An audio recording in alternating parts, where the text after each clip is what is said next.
যে আমাদের বাড়িতে সারজিৎ কয়েকবার গেছে, 2 থেকে 3 বার গেছে, নাহিদ ভাই গেছে একবার।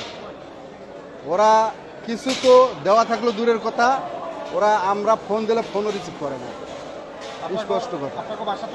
এবং আমাদেরকে ওরা অনেক আশ্বস্ত করছে, জড়িয়ে ধরে বলছে যে তোমার এক ভাই গেছে, লক্ষ্য ভাই আছে, কিন্তু আজকে থেকে লক্ষ্য ভাই কেউ অর্ধেক ভাইও নাই।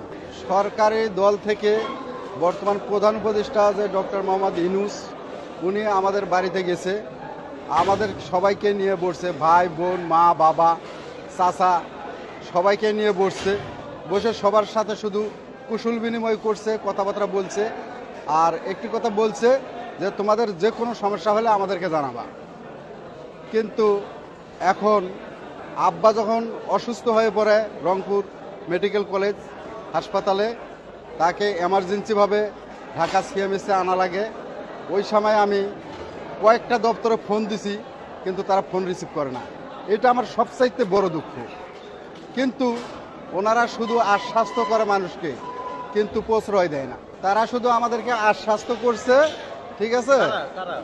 বৈষম্য বিরোধীর যে ছাত্র আন্দোলনের নেতৃত্ব যারা দিচ্ছে, তারা শুধু আমাদেরকে আশ্বাস্তই করে গেছে।